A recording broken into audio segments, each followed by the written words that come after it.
And welcome to this short video on bonus topic number 6. And today we'll be looking at something I call practice makes perfect. Now, I've been suggesting you do the little exercises, and I've been keeping the exercises really simple. We've been doing 1-minute meditations at the beginning of our sessions and the short guided meditations after the intro to meditation video. We'll be moving soon into discussing how to meditate for longer periods, and I thought it'd be good now to talk about the act of practicing. Why is practicing important? Why do they call meditation a practice? And more importantly, why do they call meditation an art? It is an art form. And what I want to convey to you that what you are embarking on is you're learning a skill. It's a very high level skill.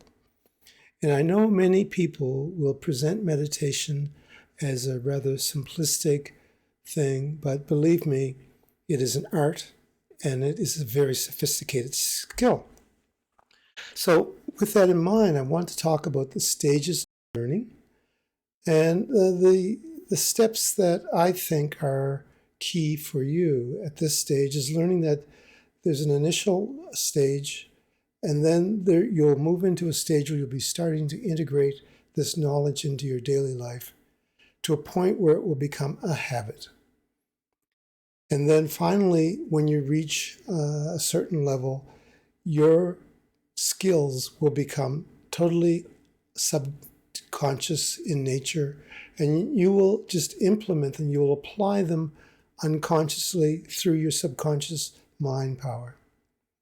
Okay, well, let's take a look at meditation as a skill.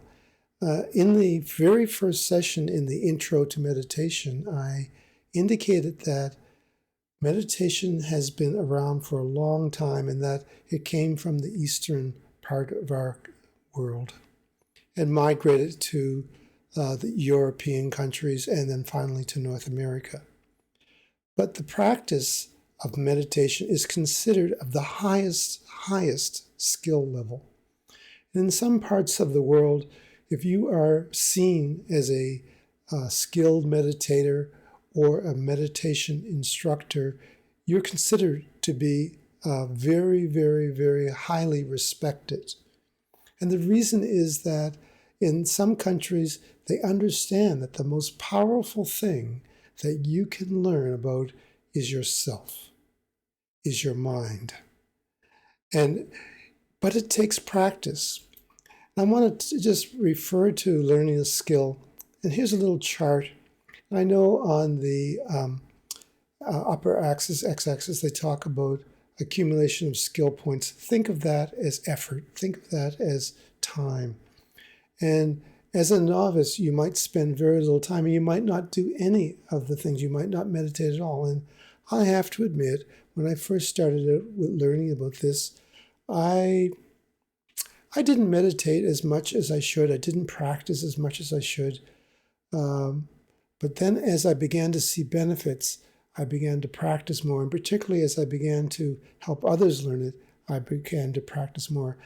And it is directly, it's not. It's more like the traditional hockey stick curve, that as you progress up in terms of skill level, the amount of time you spent increases. Let's look at something that like learning to play an instrument.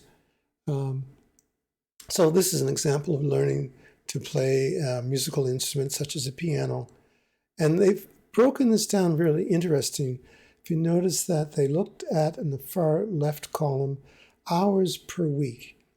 And then they start saying that if someone is spending 1 to 2 hours a week, 10 to 20 minutes a day on average, they're not likely to stick with it, and they are probably not likely to succeed. So it's considered not serious. Then as you move up, you see someone who's practicing 3 to 4 hours a week, 20 to 40 minutes. That's where the starting beginner would be. So that says here, a new musician. However, a proper warm-up would not leave much time to really practice beyond. So this would be considered just getting warmed up, but it is a good starting place. So for 2 or 3 times, 3 to 4 times a week, putting in about 20 to 40 minutes in a session, right, that you begin to be considered as progressing. But then you move up to 1 hour per day, 7 days a week. Now you're talking about the minimum amount of time required to learn a musical instrument or an advanced art skill. And I think this would apply to any of the arts, that if you're a really serious painter, really serious singer or guitar player or piano player, you're going to be practicing a minimum of an hour a day. But notice what the recommended is. The recommended is 2 hours per day or 10 to 15 hours per week. And I would say that when I began to get serious about doing this, I would be spending a minimum of 2 hours a day on my meditation practice alone. So I would do like a 1 hour meditation and then spend an hour or so going over my material every day. But then when I began to be really serious about it, every day I was doing about 3 hours, not sitting at one time, but I might do an hour in the morning, an hour in the afternoon, and maybe an hour or two in the evening. And if you know anyone who's seriously into any art form, music, they're practicing a lot. Now notice that they say here, for someone doing 3 to 4 hours per day, they're considered serious about their music. They're considered to be a virtuoso. They're beginning to become really someone who could make a living at their art. And then you notice here people who practice 5 hours a day. Now remember, there's 24 hours in a day, so we're talking less than a quarter of a day. So 5 hours a day. Those are the people who reach the top.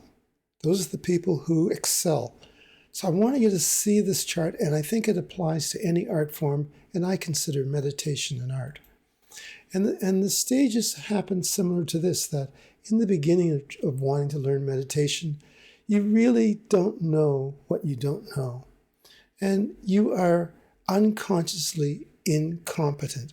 You don't know. And you may hear some of the things from other people and from me in some of the lessons, and it might not twig, it might not make any sense to you, and you may or may not do any of the exercises. But that's okay. At least you're hanging in there, you're watching it. And I did that for a while too. So it's not that I'm saying I started being a real serious practicer for quite some time. I just watched and listened, and something held me. But then you reach a point where you realize, hey, there's more to this than I know. You become conscious of your incompetence. You become aware of what you don't know, and you begin to practice seriously. And at that point, you begin to reach a level of consciously being able to play that guitar or play that piano or sing that song or draw that picture or meditate. You become consciously competent of being able to do your meditative practice. And there are many different forms of meditation practices.